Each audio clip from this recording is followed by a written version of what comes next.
Muy bien.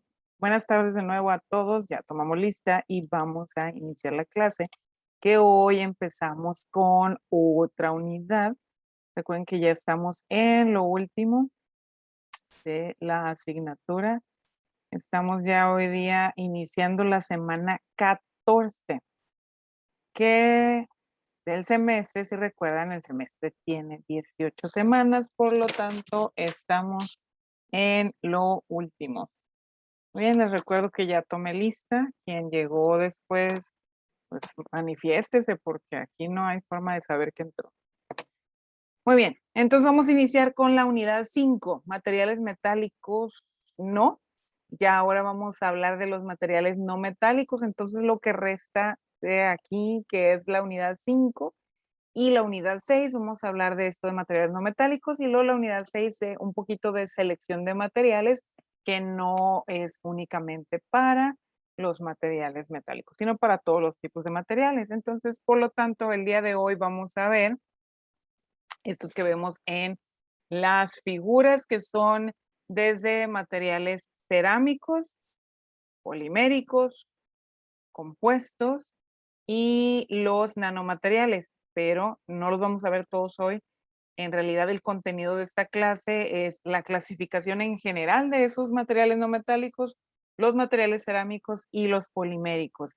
Nada más porque vamos a dejar los otros para la siguiente clase para que demos una continuidad. Entonces, platicando de ellos, pues vamos a iniciar a ver cuáles son realmente esos materiales no metálicos que estamos viendo en este momento en las diapositivas. Ustedes deberán observar a su izquierda, o sea, en la primera figura que ven por acá, esquina superior izquierda, ven ustedes a los llamados pellets. En realidad son pedacitos de plástico o en realidad su nombre correcto de polímeros que los tenemos producidos de esa forma porque después, para su posterior utilización de lo que sea que van a formar, se tienen de esa forma y luego pasan por extrusores, o sea, a través de un calor controlado y un moldeo, se genera el resto de todos los polímeros que conozcamos.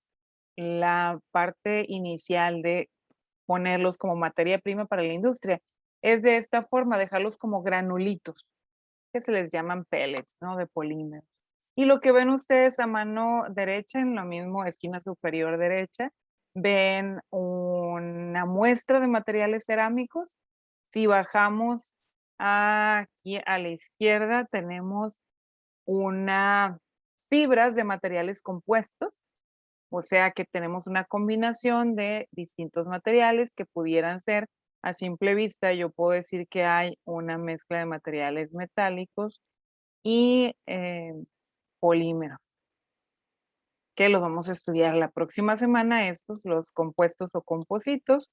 Y a su derecha, esquina inferior, ven ustedes un poquito de nanomateriales. Esto también lo vamos a estudiar la próxima semana, un poquito de ellos. Bueno, entonces vamos trabajando con ellos. La clasificación de los materiales no metálicos es de acuerdo a la composición de ellos, por eso los llamamos como no metálicos y realmente por parte del compuesto básico es como los vamos a nombrar. Pueden ser naturales y auxiliares. Naturales, por ejemplo, la seda o el cuarzo, los sintéticos como el hormigón y el vidrio, y los materiales auxiliares como cuestiones que se usan para pulir, como las pinturas, como lubricantes, o sea, de acuerdo a sus usos, ¿sí? Cumplen funciones distintas dependiendo de la necesidad que para la cual se les utiliza, como para la alimentación, para la construcción de viviendas, para vestido y calzado, para ornamentación, o sea, para adornos, para obtención de energía, para fabricación de herramientas, en la industria del transporte y de la comunicación, entre otros. También podemos clasificar y la forma en que los vamos a tener clasificados es entre cerámicos, polímeros, compositos o compuestos y nanomateriales, ¿sí? Así los vamos a estar estudiando y trabajando. Bien. Para empezar, vamos a ver entonces los materiales cerámicos. Así como ven ustedes en esta figura, resulta que si nada más hablamos de decir materiales cerámicos, lo primero que ustedes van y piensan es, la cerámica, en esta parte solamente como ornamental. Y no es lo único realmente, industrialmente no es el único uso que tienen los materiales cerámicos. De hecho, hay una infinidad de usos. Y una de las cosas que ustedes pueden observar, por ejemplo, en la figura de la esquina inferior derecha, que puede tenerse como materiales de construcción, que se tienen, por ejemplo, ladrillos, tejas, o pueden ver igual acá una especie de ladrillos que son un poco diferentes, como con cierta composición distinta a estos que ven abajo. Y por supuesto, los usos que se les van a dar son dependiendo de sus propiedades, ¿sí? Entonces, vamos a ver qué pasa con los materiales cerámicos. Ellos son compuestos inorgánicos, generalmente son cristalinos. Recuerden ustedes qué significa que sean cristalinos. Su forma sólida, bien marcada, ¿sí? Están constituidos por elementos metálicos y no metálicos. ¿Qué les recuerda esto? Generalmente enlaces iónicos, pero también podremos encontrar enlaces covalentes. Son obtenidos a partir de polvos, o sea, la materia prima se muele generando polvos y posteriormente, generalmente el proceso de fabricación que se utiliza es la sinterización. Ahorita vamos a hablar de él, proceso de fabricación, y este se da a elevadas temperaturas. Aquí en las figuras, lo que están ustedes observando es, como ya les decía, acá este es el ejemplo de lo primero que pensamos en cerámicos o materiales cerámicas, que son ornamentales o que son para utilización de jarrones o que son vajillas, pero, y ya les decía yo, que industrialmente tienen unos usos muy interesantes. Y uno de esos usos se los muestro en esta fotografía que tienen en la esquina superior izquierda, que es uno de los grandes ejemplos de los materiales cerámicos, donde tenemos ahí ladrillos refractarios. Es el mismo uso el que tenemos en la figura de abajo. La diferencia de la primera fotografía, que luego la repetí en otra diapositiva, es que puedan ustedes observar que en los hornos se da un recubrimiento con este material refractario, que son los ladrillos refractarios. ¿Para qué? ¿O por qué? Bueno, resulta que una de las propiedades muy importantes de los materiales cerámicos son sus elevadas temperaturas, o sea, la resistencia a altas temperaturas. Y eso significa que es mal conductor de la temperatura, mal conductor de calor. Por eso en los hornos que utilizamos para fundir otros materiales, como los materiales metálicos, tienen una cubierta, son recubiertos con estos ladrillos refractarios. Y ustedes pueden observar en esa figura cómo están trabajando para poner el ladrillo refractario. Por supuesto, con el paso del tiempo se va maltratando por el mismo formato del horno, porque se va mezclando un poco con el material que ahí se funda, entonces se tiene que cambiar constantemente, ¿sí? Entonces, los hornos de fundición son recubiertos con un material refractario. De la misma forma, ustedes pueden ver este horno que es un poco más pequeño, pero también está recubierto y aquí lo pueden observar tanto al interior como al exterior, está recubierto con ladrillo refractario, ¿sí? El horno que tenemos de laboratorio en nuestro taller de máquinas y herramientas es que le llamamos mufla. Es un horno que está recubierto en su interior por material refractario también, precisamente para que se conserve el calor en el interior, que no se pierda hacia el exterior, ¿sí? Bueno, ¿cuál es la clasificación de los materiales cerámicos? Aquí les voy a presentar dos clasificaciones. La primera pudiera decir en estas tres categorías, que pudiéramos llamarlos como cerámicas tradicionales, cerámicas de ingeniería y pudiéramos clasificar en vidrios. ¿Los vidrios son materiales cerámicos? Por supuesto que sí. Muy bien. Las cerámicas tradicionales, o esas que son las únicas que nosotros pensábamos que existían, bueno, son aquellas que son a partir de materia prima que se encuentra en los minerales naturales y se utilizan en alfarería para producir porcelanas, para los ladrillos, para el cemento, para producir azulejos y la que decíamos hace un momento, la cerámica refractaria. Pero no es lo único que existe, entonces podemos tener una clasificación como cerámicas de ingeniería, aquellos que se hacen a partir de materias primas que son sintetizadas o producidas sintéticamente y cubren un espectro de productos diferentes como herramientas de corte, como huesos artificiales o incluso, fíjense, como combustibles nucleares, o sea, aquellos que nos permitan iniciar las reacciones nucleares. Y tenemos la clasificación de los vidrios, que son producidos de forma distinta de acuerdo a la serie de compuestos que se requieran para producir estos vidrios. ¿A qué me refiero? Si ustedes recuerdan de otras clases anteriores y precisamente en la clase de química se habló del estado vítreo y de allá se hablaron de algunos ejemplos.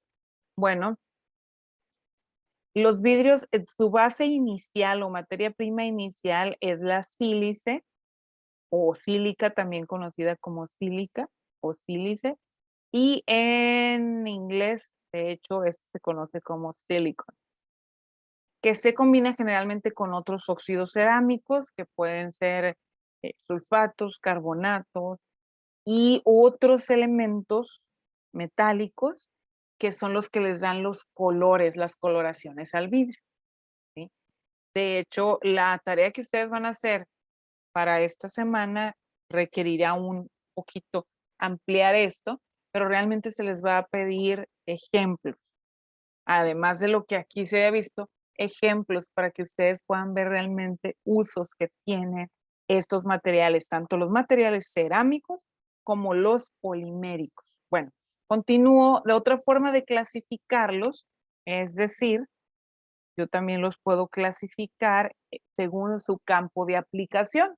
O sea, yo puedo hablar, así como lo mencionaba ahorita, como los vidrios, también puedo decir arcillas cocidas, que son generalmente es a lo que le llamamos nosotros el barro, que es lo que tenemos en esa fotografía. Abrasivos, como pueden ser algunos materiales cerámicos que se encuentran en polvo.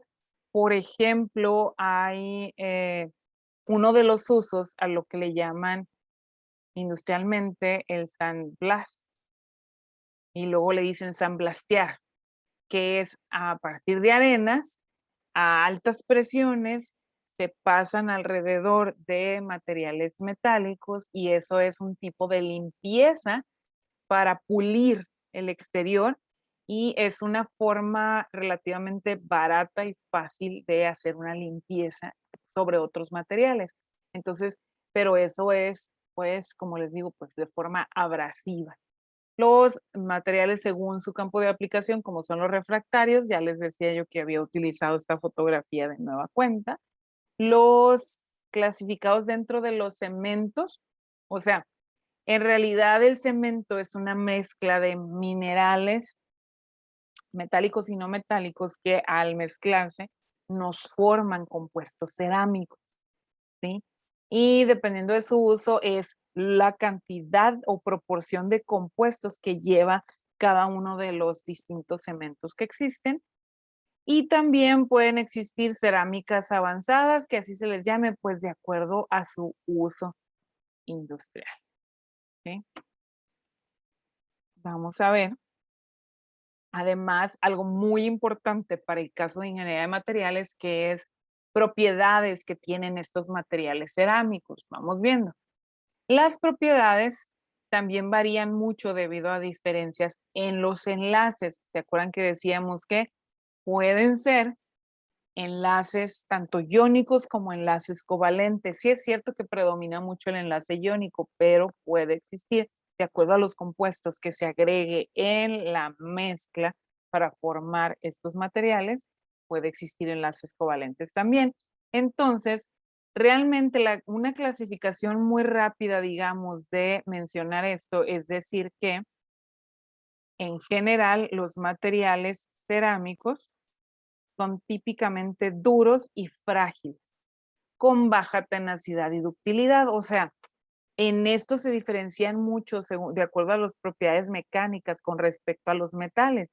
Acuérdense que los metales sí tienen alta tenacidad, alta resistencia, bueno, dependiendo del tipo de ellos, es muy importante la ductilidad. Aquí los materiales cerámicos no van a tener esas características, sí son muy frágiles.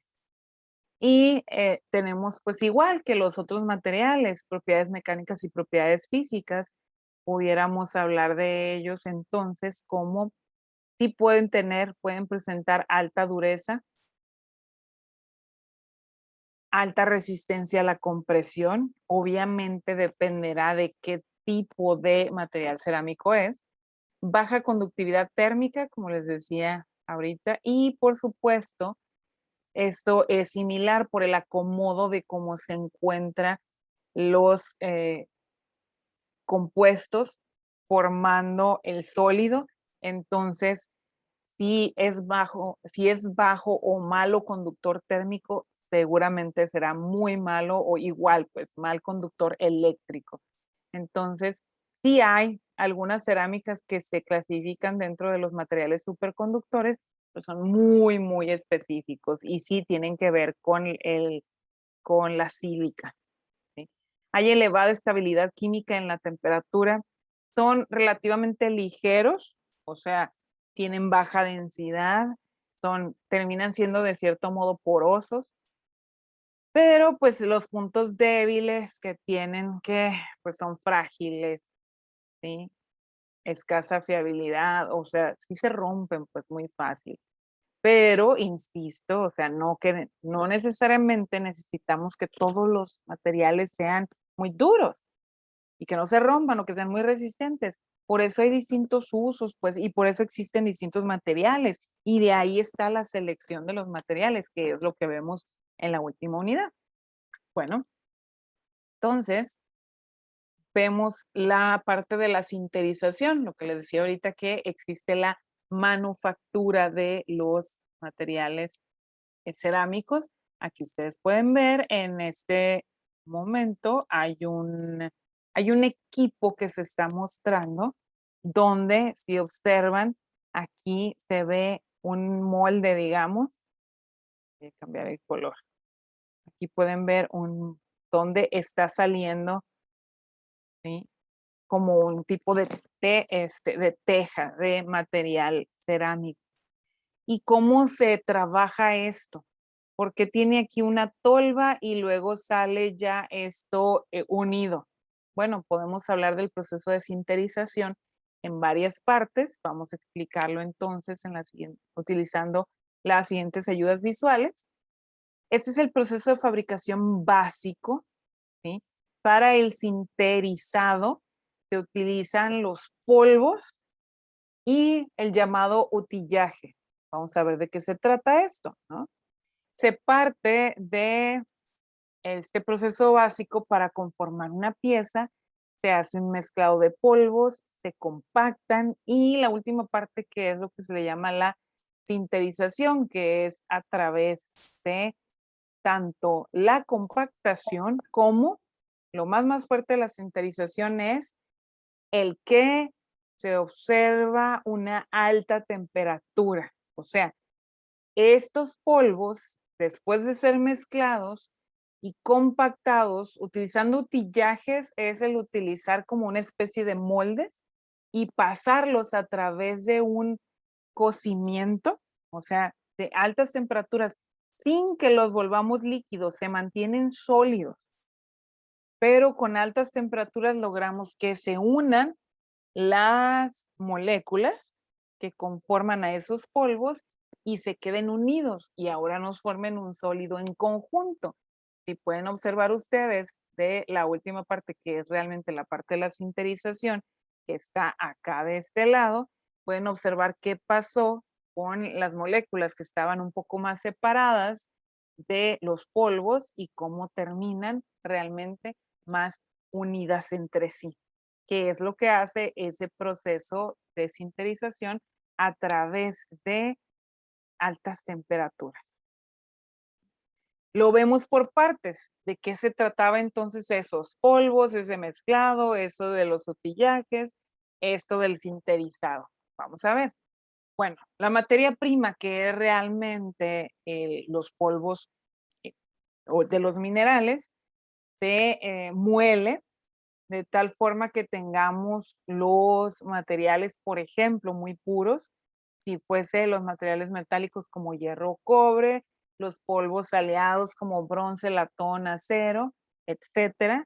Estoy hablando de los minerales en general. Aquí nada más como ejemplo pusimos materiales metálicos, pero insisto, aquí nosotros vamos a tener un compuesto de ellos formando enlaces ya sean iónicos y covalentes. Si recordamos, los enlaces iónicos se dan entre metales y no metales. Por eso sí aparecen los metales, pero como las propiedades son completamente distintas, no les vamos a llamar ni les podemos llamar materiales metálicos, son materiales no metálicos, ¿sale? El mezclado se trata de poner en conjunto todos los polvos que queden de una forma bien homogénea y esto entonces nos lleva a llevar a una forma de la pieza final, lo que sea que vayamos a formar, que por eso se le llama el utillaje. Si ustedes ven en la figura de la derecha, aquí abajo, lo que está representando es como una especie de molde donde se van a vaciar esos polvos que ya fueron previamente mezclados. A través de una prensa también se ayuda con la presión para que queden más pegaditos en conjunto, pero para que lo que ya tú pusiste en el molde no se separe, es para lo que se lleva a cabo el proceso de sinterizado. Después de haber compactado, se realiza la sinterización. Vamos a leer lo que habla esto. Un ciclo térmico. Ya les decía yo, utilizamos altas temperaturas. Se calienta la pieza compactada sin fundirla, ¿sí? La elevada temperatura provoca que se solden las partículas de polvo entre sí y se difundan los elementos aliantes a través del mismo estado sólido, ¿sí? Se realiza en forma continua, así como lo veían en las diapositivas anteriores, o sea, va caminando a través del horno. Hay bandas que transportan a los, los moldes que estamos sinterizando. Se realiza en esos hornos continuos, se opera a temperaturas normalmente entre 750 y 1300 grados Celsius, de acuerdo al material que se esté trabajando. Y el resultado es una pieza, pues ya sea metálica o no metálica. Aquí se nos pasó agregarle, o sea, realmente, pues lo que nos interesa que estamos estudiando ahorita, pues son los materiales cerámicos de elevada precisión dimensional y perfectamente funcional, simplemente con este proceso. Pudiéramos hablar, pues, técnicamente de ese procesamiento como que son manufacturados a partir de los polvos, se calientan y enlazan las moléculas entre sí. Pues, nada más una repetición de ello. Las técnicas de los productos cerámicos pueden incluir la aglomeración de partículas con varios métodos condiciones secas, plásticas o líquidas, como pueden ver en la figura, prensado en seco, compactación isostática, compresión en caliente, extrusión. O sea, no se limita a únicamente hablar de sinterización, aunque es el proceso en general, pero pudiéramos verlo así por partes, de acuerdo al tratamiento térmico. Y las aplicaciones, podemos ver un ejemplo de dos, hay muchísimas aplicaciones, ya les dije que va a quedar en un proceso de investigación para que ustedes agreguen aplicaciones de los materiales cerámicos industrialmente. Ejemplos aquí, uno de ellos es el nitruro de aluminio, que se utiliza como buen aislante eléctrico, pero tiene alta conductividad térmica. El carburo de silicio tiene una extraordinaria resistencia a la oxidación a temperatura, incluso por encima del punto de fusión del acero, por lo cual se utiliza para recubrir metales, para compuestos de carbono y otros cerámicos a temperaturas extremas. ¿Sí? Bueno, esos son los materiales cerámicos en general. Pues vamos a ver también, en general, los materiales poliméricos. Y como ya les decía en las primeras diapositivas, yo les hablaba, ¿saben qué? Esta es la forma de ver cómo se va a vender en forma de materia prima los materiales poliméricos que les llamamos pellets, que son pedacitos de el polímero. Y ustedes pueden ver acá arriba una macromolécula, que también se les conoce así a los polímeros como macromoléculas. Esta parte de los materiales son materiales orgánicos porque provienen de la parte de la química del carbono. Y aquí predomina verdaderamente es el enlace covalente, y es recordar en este tipo de materiales precisamente la química orgánica. Y el formar materiales poliméricos es hablar, como les decía, de macromoléculas, o sea, moléculas muy grandes formadas por muchos elementos. Y aquí sí hay una variación, pues también infinita de compuestos que podemos tener poliméricos por la unión de estas macromoléculas. Vamos a ver a qué se refiere entonces las macromoléculas. Moléculas muy grandes con una masa molecular que puede alcanzar millones. No sé si ustedes recuerdan esto, las UMAs, que son unidades de masa atómica. Quiere decir que puedo tener moléculas muy grandes, porque dice puede alcanzar hasta millones de unidades de masa atómica que se obtienen por la repetición de una o más unidades simples llamadas monómeros. Ahorita vemos cuáles son esas unidades, cuáles son esos monómeros que se unen entre sí mediante enlaces covalentes, ya se los decía ahorita, predomina el enlace covalente. Se forman largas cadenas que se unen por las fuerzas de Van der Waals o puentes de hidrógeno o incluso interacciones hidrofóbicas que no tienen, o sea, que no son buenas para unirse con agua, por eso se les llama hidrofóbicas, y por puentes covalentes. Así como se pueden encontrar puentes de hidrógeno, podemos encontrar puentes entre enlaces y enlaces, y eso nos permite que siga creciendo la molécula. Por eso se forman moléculas muy grandes, que son los polímeros. Bueno, puedo tener una clasificación de acuerdo a si son naturales o si son artificiales. ¿A qué nos referimos con los naturales? Que ya existen pues en la naturaleza, ¿sí?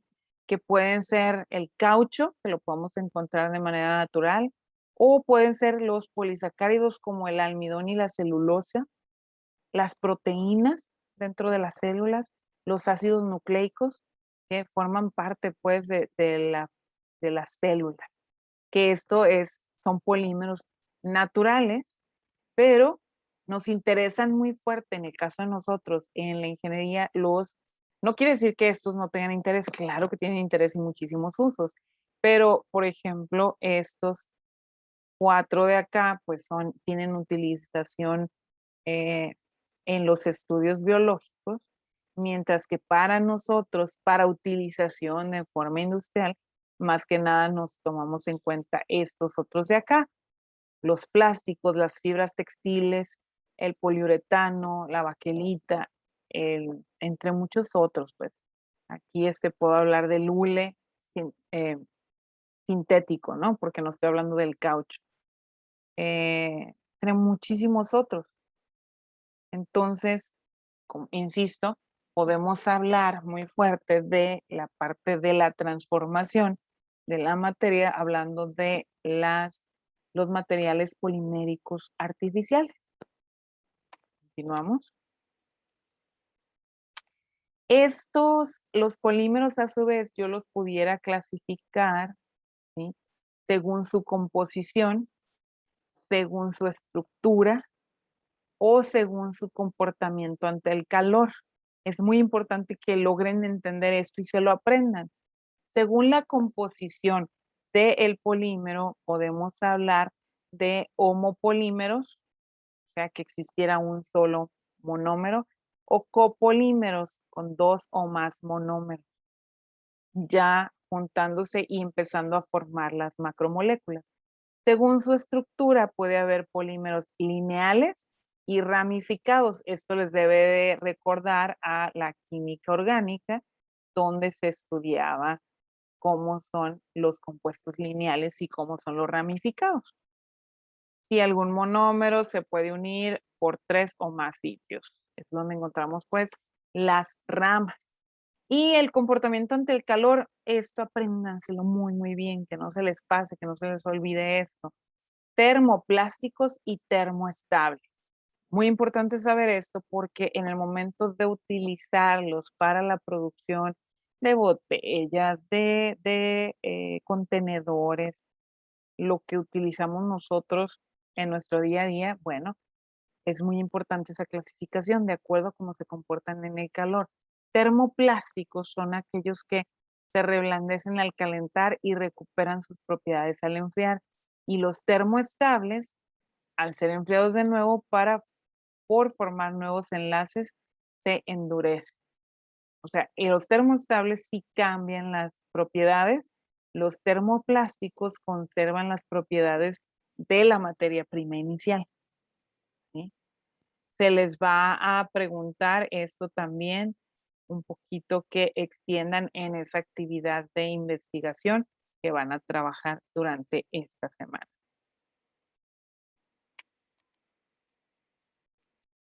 Bien, según su naturaleza, entonces podemos hablar, ya habíamos dicho, que yo puedo clasificar los polímeros en naturales y sintéticos. Y vean ustedes, repito, la clasificación se vuelve más larga en el caso de los sintéticos para nosotros, para su utilización. Entonces hablamos de plásticos, fibras, elastómeros. De los plásticos hablamos de los termoplásticos y termoestables, ¿sí? Insisto, aquí esto va a ser una continuación en su tarea de investigación para que les quede más claro de qué se tratan los termoplásticos y los termoestables.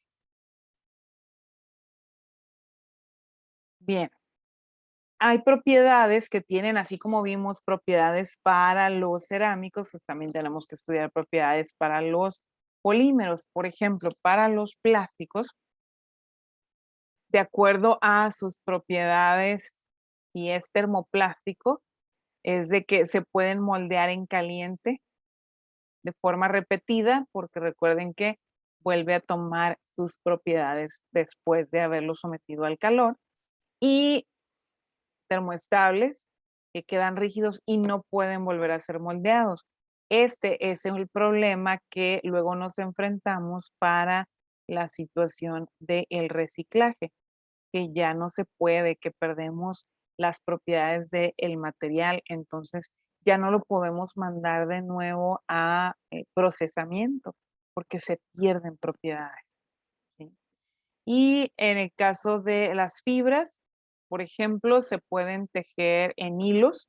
No sé si ustedes recuerdan ¿Cuál es la propiedad mecánica que nos habla que formamos hilos? A ver si se acuerdan ustedes cómo se llama. Acabamos de ver en materiales metálicos. Bueno, lo estudiamos por varias unidades. Ojalá que alguien se anime a mencionar cuál es la propiedad. Si no, pues les queda. Elastómeros que tienen gran elasticidad, por lo que pueden estirarse varias veces su longitud. Por ejemplo, el caucho.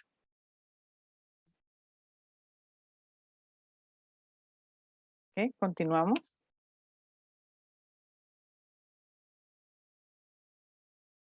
¿Qué tipos de polimerización tengo? O sea, ya el procesamiento para formar los polímeros.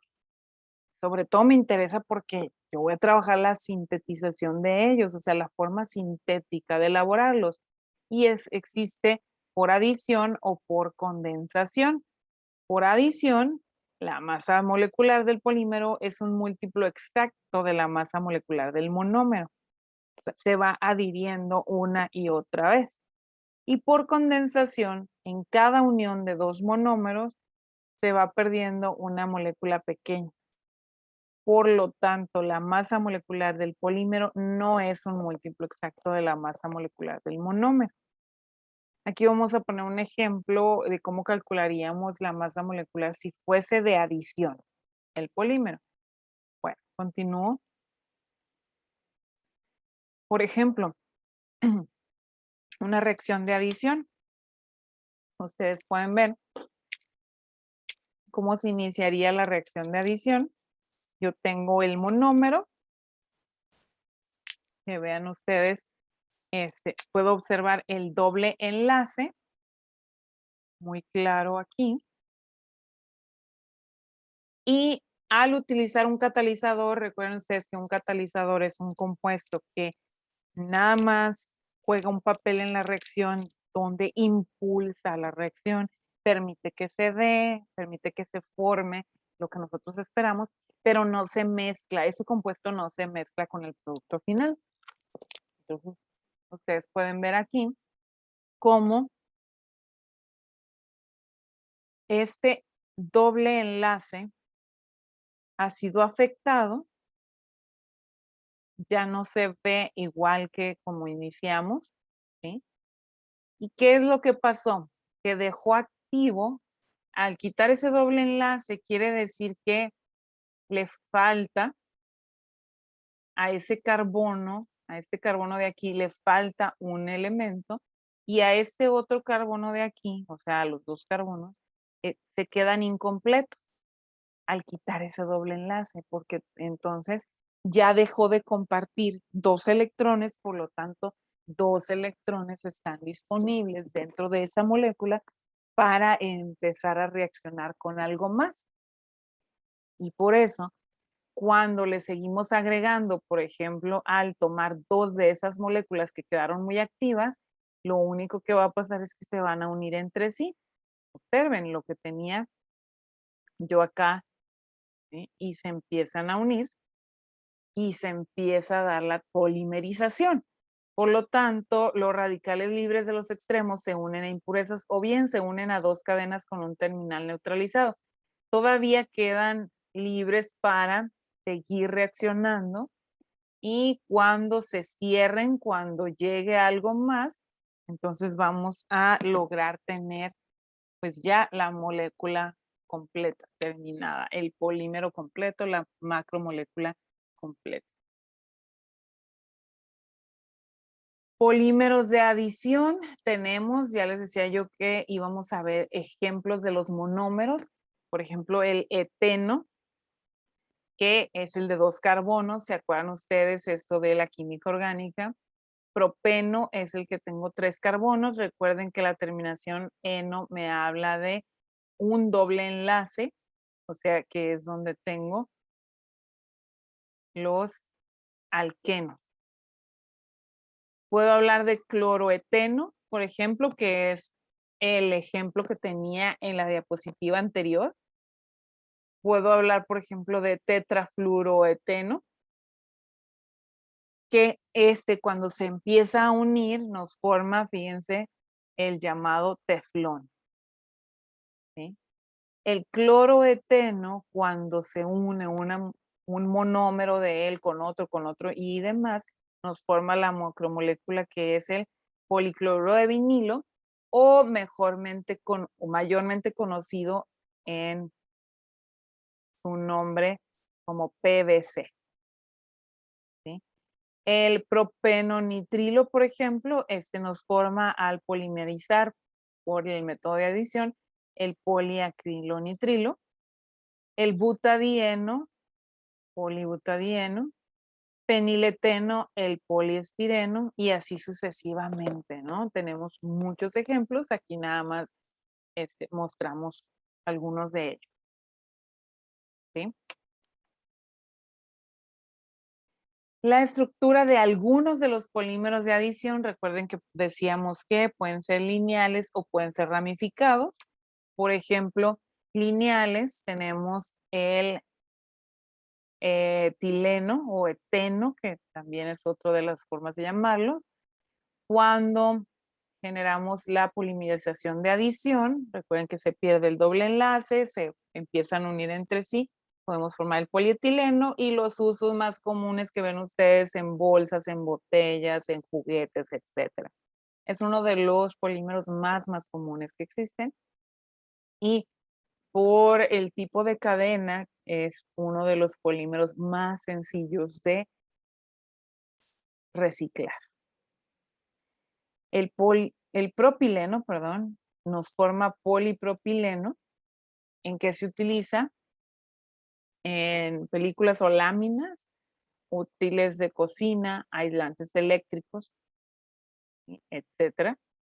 El cloruro de vinilo, que nos forma, ya dijimos, el policloruro de vinilo o bien PVC, que se utiliza ventanas, sillas aislantes, en tuberías, etc. El estireno, que nos forma el poliestireno. Adelante. El poliestireno, y que podemos utilizarlo, por ejemplo, para hacer juguetes, embalajes, aislantes térmicos, o sea, empaques, ¿sí? Y para aislantes también acústicos. Otros ejemplos de estos mismos, de los polímeros de adición, el tetrafluoroetileno, que nos genera el teflón, ¿sí? Que ya saben ustedes que se utiliza como antiadherente y aislante. Existe y deben de haberlo visto ya ustedes en los sartenes, por ejemplo, el uso más común de el 2-clorobutadieno, que nos puede formar cloropreno o neopreno, que se utiliza como aislante térmico o en los neumáticos. El acrilonitrilo, que nos forma el poliacrilonitrilo, se utiliza para tapizar, para alfombras tejidas, ¿sí? El metacrilato de metilo, que nos forma el PMM, o bien que el mayormente conocido como plexiglas, o sea, un vidrio que es plástico, ¿sí? Y ese es el nombre que se le da como plexiglas. Plexiglas se utiliza en muebles, en lentes, en equipos ópticos, ¿sí? El PMM, polimetilmetacrilato. Una muestra de cómo calcularíamos las unidades de masa atómica en un polímero de adición, por ejemplo, miren aquí, dice una muestra de polibutadieno tiene una masa molecular media aproximada de 10.000 unidades de masa atómica. ¿Cuántas unidades de monómero habrá en la muestra? Fácil, nos dijeron que según las propiedades es exactamente la multiplicación de lo que es su masa molecular, o sea, para el butadieno, que es, ay, ya se me fue para allá la pluma, butadieno, que es su masa molecular de ese monómero, que no es aquí el butadieno, sino el monómero, su masa molecular, tengo 4 carbonos, 6 hidrógenos, yo hago la multiplicación y la suma y me da 54 unidades de masa atómica. Por lo tanto, las unidades de monómeros, o sea, cuántos monómeros tengo, son pues, los 10,000 entre la unidad de masa atómica y me da 185 monómeros. Esta es bien sencilla, como decíamos, porque como es directamente igual en proporción en todas, a través de toda la cadena, pues se puede hacer nada más esta simple cuenta, ¿sí? Y podemos hablar también de la polimerización. Llamado cis o trans es hablar de el que tenemos ramificaciones. A partir del metil 1,3-butadieno o lo mismo que se le conoce como isopreno, recuerden ustedes de la química orgánica, tengo 4 carbonos en la cadena principal, por eso se llama butadieno, y como tengo además la presencia de metil, pues aquí vamos a llamarlo metilbutadieno, pero ¿por qué se llamó dieno? Porque tengo doble enlace, ¿sí? ¿En dónde estaba el doble enlace? En el carbono 1 y en el carbono 3. Ahí está. Como el metil podía haber estado tanto en este carbono como en este otro carbono, entonces el nombre siempre va a ser igual porque a como lo acomode es la misma situación. Entonces, cuando tenemos esto que le hablamos de cis-trans, o sea, de donde se ha acomodado en la cadena aquella rama, puede llamarse igual. Entonces, por eso es que no tenemos mayor problema en el momento de llamarlos. Al polimerizar, recuerden ustedes que vamos a perder uno de estos enlaces dobles y aquí podemos ver la repetición del monómero, ¿sí? Y cómo continúa. Y este se llama ya sea caucho natural o bien cis isopreno, porque el prefijo cis, que no importa dónde se encuentre la rama, va a continuar igual, ¿sí? El formato de el monómero y hacia la polimerización.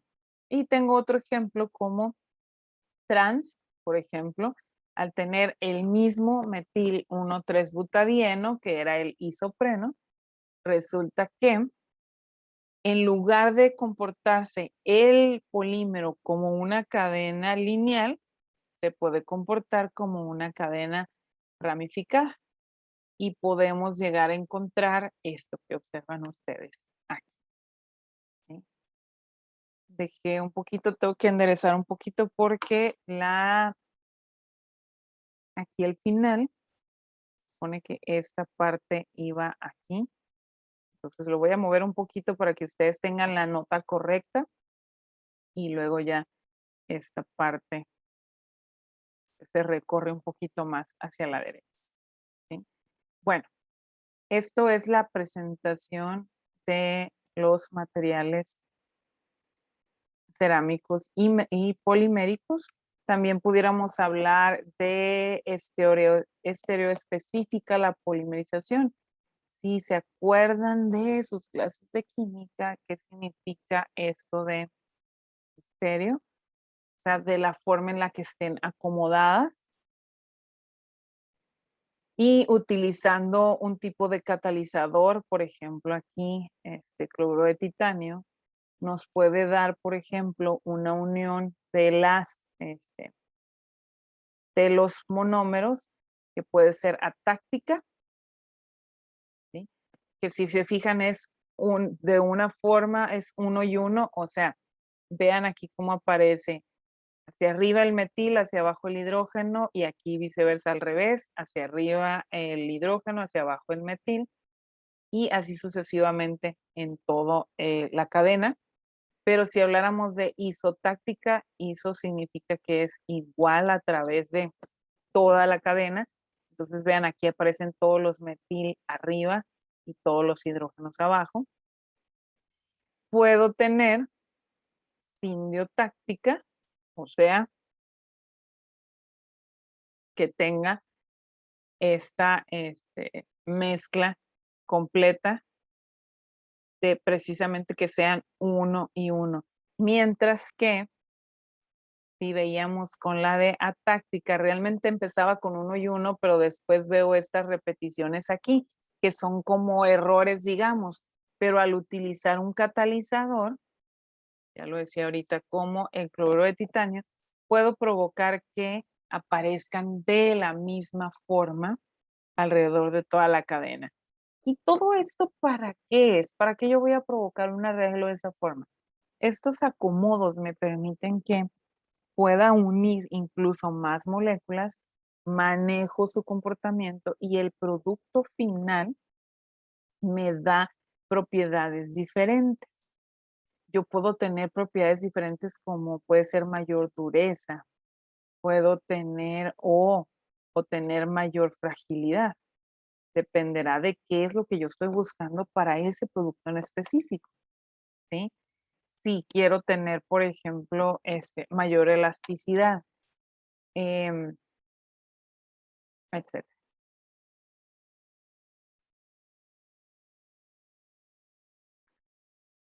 Los polímeros no solamente los vemos como en su formato de adición, sino también los podemos estudiar como de condensación.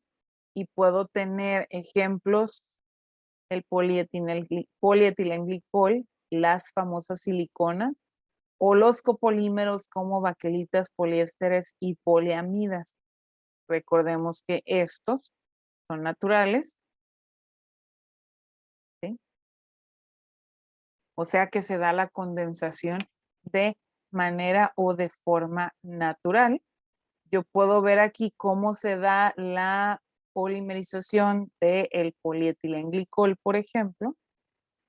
Se da por la pérdida de una molécula de agua entre dos grupos, OH. O sea, yo tengo dos grupos OH en la molécula, pero esto se llama etanodiol o también conocido como el etilenglicol. Al unirse las moléculas entre sí, lo que vamos a tener aquí es pérdida. ¿Se acuerdan que en las de adición lo que yo perdí era uno de los dobles enlaces? Aquí lo que se pierde con la presencia de estos OH es una molécula de agua. O sea, si observan aquí, siguiendo la flecha, voy a perder, vean, pierdo uno de los hidrógenos de aquí, ¿sí?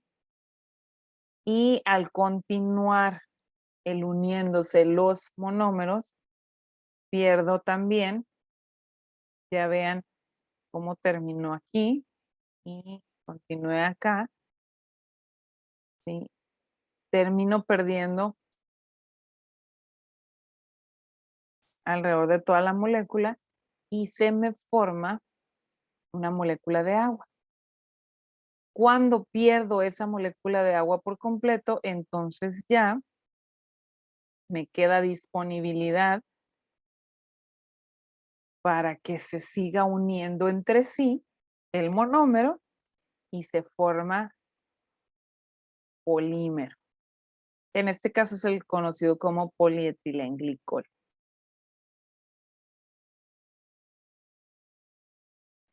Existen polímeros de condensación, como son las siliconas, por ejemplo, que proceden de monómeros como con la cantidad de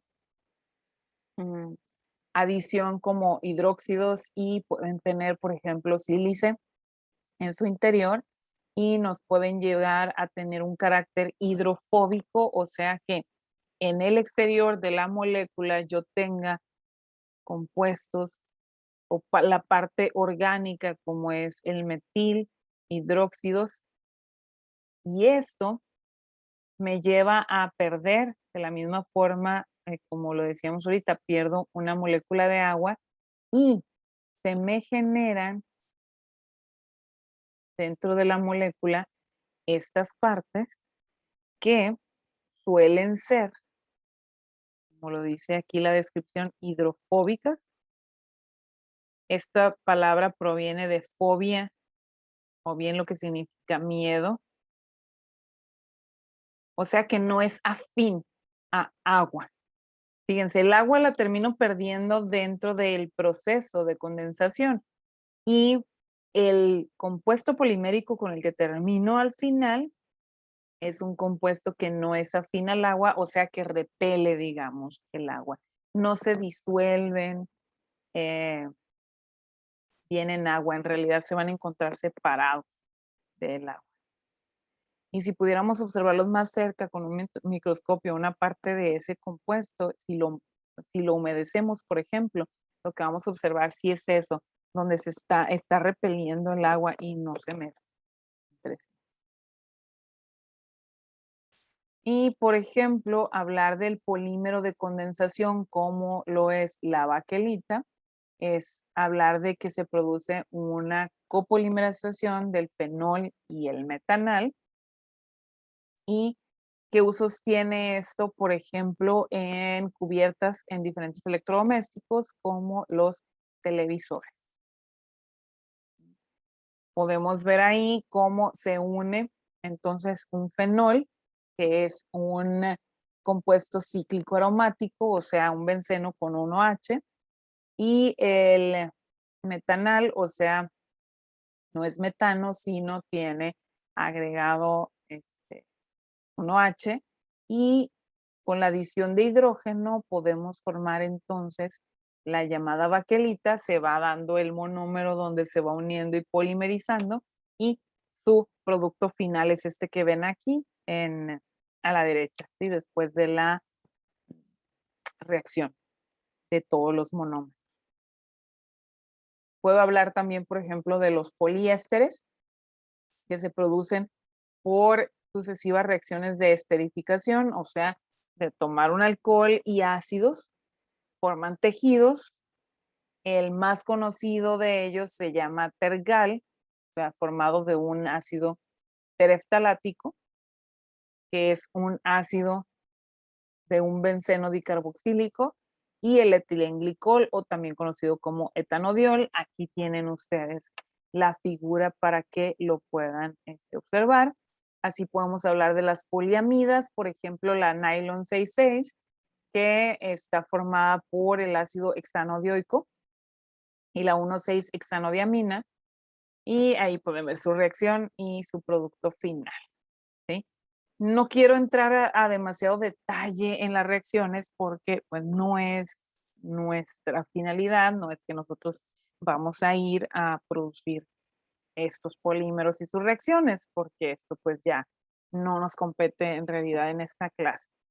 Entonces, esto es, digamos, de una forma muy general e introductoria, queda parte de el estudio investigativo de parte de ustedes. Ahorita se los vamos a activar en plataforma para que se entretengan toda la semana y nos dé para poder entender los materiales compuestos y los nanomateriales, porque los materiales compuestos es muy importante que hayamos entendido bien los cerámicos y los polímeros para ver de qué se trata eso de poner una matriz y agregarle otros. Y lo mismo los nanomateriales. Si no entendemos bien, sobre todo, por ejemplo, el comportamiento de la unión de los polímeros, pues se nos da dificultad. Pero es una unidad corta, entonces no lleva tantas horas para trabajar tanto en ellos. Sin embargo, es muy importante que logremos comprender este tipo de materiales, ¿sí? ¿Existen dudas en este momento? Quizá no, pero deberían existir, ¿no? A futuro, entonces yo esperaría que, pues mientras están haciendo su investigación, pues logren comunicarse también, pues para que reporten esas dudas. Sí, chicos. Bien. Entonces, esta fue la clase, digamos, inicial de los materiales no metálicos. Insisto, les queda investigar ustedes y trabajarlo de esa forma con aplicaciones industriales y nos vemos la siguiente clase, que pues nos estaremos viendo el próximo lunes. Cualquier duda, se comunican. Bye bye.